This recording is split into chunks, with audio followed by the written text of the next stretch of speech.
His trouble started in December of 1980, when the ground froze so solid that the grave diggers couldn't cut into it.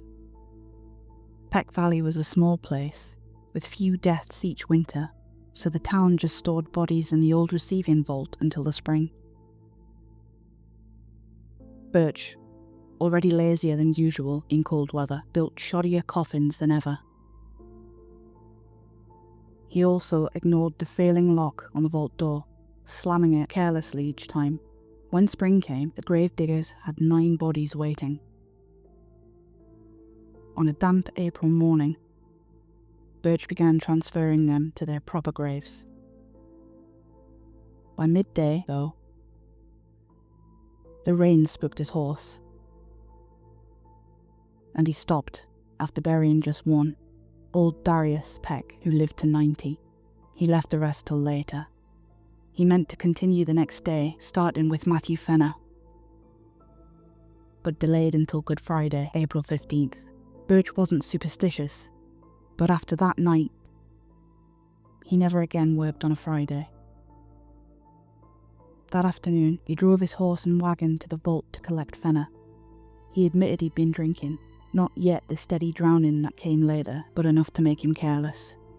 His horse hated him when he was like that, and it fought a bit nervously as he pulled up. The sky was clear, though the wind was high, and Birch hurried inside the vault. The chamber was cold, damp, and stinking, lined with 8 coffins laid carelessly in rows. Birch didn't care. He only wanted to grab Fenner's and get the job over with. He made sure not to confuse it with the coffin of Asaph Sawyer, another villager, though they were similar. Birch had actually built Sawyer's box for Fenner, then decided at the last minute to give the kind little man a better one, since Fenner had once helped Birch out of debt. Sawyer, a mean, vengeful old farmer, got the cast-off coffin instead. Birch had just recognised Fenner's coffin when the wind slammed the vault door shut. The dim light vanished, leaving him in near darkness.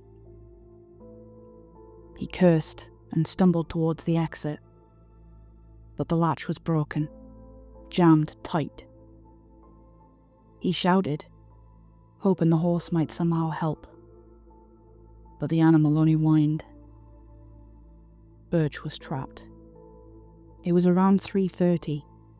At first, he was only irritated. He wasn't the type to panic. He felt his way to the pile of tools in the corner and grabbed a hammer and a chisel and tried to work on the latch. The air was stale, but he ignored it, concentrating on the rusting metal. Without light, though, it was nearly impossible. When he realised the latch wouldn't budge, he looked around for another way out. The only opening was a narrow window above the door. If he could break out enough bricks, he could squeeze through. But how to reach it? The coffin shelves were useless. The coffins themselves, though, stacked carefully, they could make a platform. 3 or 4 high would be enough. He began the grim work. One by one, he dragged the coffins into place, piling them into shaky towers. Some split under the weight. He chose Fenner's sturdy casket for the top step, saving it for last. In the gloom, he could barely see what he was doing, selecting by touch. Oddly, Fenner's coffin seemed to almost fall into his hands, as though it wanted to be chosen. By evening, the stack was complete. Birch climbed up, tools in hand, and began chiseling at the bricks. The work was slow, but he made progress. By night, he'd broken a hole large enough to squeeze through. Tired and sweating, he climbed down to rest before attempting the final push to freedom. The horse outside neighed again and again, almost frantic. Birch tried to ignore it. He hauled himself back up, placing his full weight on Fenner's coffin. And that's when it happened. The lid gave way beneath him with a sickening crack. He dropped through, landed on something soft and awful. The stench filled the vault. Outside, the horse screamed and bolted, dragging the wagon into the night. Now too low to reach the window, Birch panicked. He tried anyway, clutching at the edges, when he felt something clamp around his ankles, a dragging force. He kicked, screamed, thrashed, but couldn't break free. Pain like knives shot through his legs. He thought of nails, splinters, but deep down he knew better. By sheer instinct, he wriggled through the window, tumbling onto the wet ground outside. He couldn't stand. His ankles were shredded and bleeding badly. Crawling through the mud, he clawed his way towards the cemetery lodge. Armington, the keeper, opened the door to find him collapsed, muttering, "My ankles! Let go! Shut in the tomb!" Armington called Dr. Davis. When the doctor cut away Birch's shoes and socks, he froze. The tendons in both ankles had been slashed, as if something had bitten clean through them. He dressed the wounds quickly, but his hands shook. Then he asked Birch over and over, was he certain he'd stood on Fenner's coffin, not Sawyer's? Was he sure? For hours Davis pressed him. Why had Fenner's coffin broken so easily? Could he have mistaken it in the dark? Davis knew both men well. Fenner, the kindly old fellow. Sawyer, the bitter, vengeful farmer who never forgave a slight. Even in death, Sawyer had looked twisted with rage.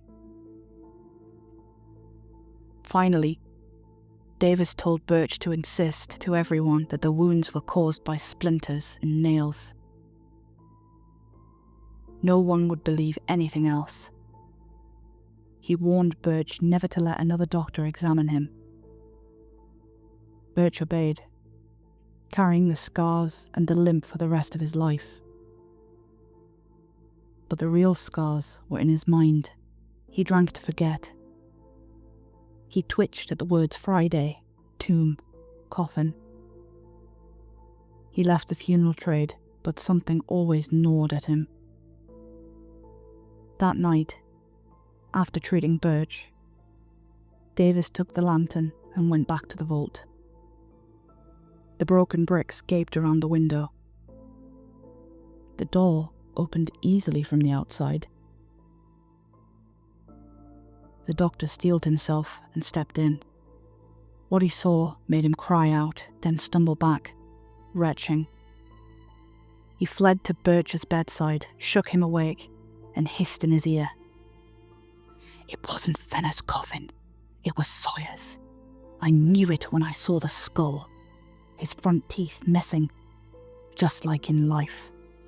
You crushed his head when he fell, but the other thing, the ankles, Birch, God help you. They were sliced clean, cut to fit Fenner's coffin. You know what Sawyer was like, vindictive to the grave. He ruined a neighbour 30 years after a lawsuit. He killed a puppy for just snapping at him. He was the devil himself, Birch, and he got his revenge, even in death." Hi everyone, thanks so much for listening. That was the modernised version of H.P. Lovecraft's In the Vault, originally written in 1925 and rewritten in 2025 for easier reading and narration. If you'd like to hear the original version, which honestly is far better than mine, I've linked that video in the end screen for you. While I've got you, I was checking my stats recently and noticed that only about 10% of people who watch these videos are subscribed. I know my accent's a bit dodgy. I was cursed to be born a Geordie. But I promise you, I'll try and enunciate for you next time. But seriously though, If you enjoy them, I'd really appreciate it if you could hit that subscribe button, or even just gently click it for all the literal thinkers out there like me. I never understood hit that subscribe button. Never mind. Even if it's just so you can catch the random outtakes or the slightly unhinged fun facts I drop at the end of each video. It really helps. And speaking of fun facts, here's one I definitely haven't made up. In Victorian times, some coffins were fitted with safety bells. People were so afraid of being buried alive that they installed a cord inside the coffin, running up to the bell above ground. If the alive person that wasn't really dead woke up, they could ring for help. That's where the phrase "saved by the bell" originally comes from, and not the 1990s teen sitcom like I thought it did. Good night.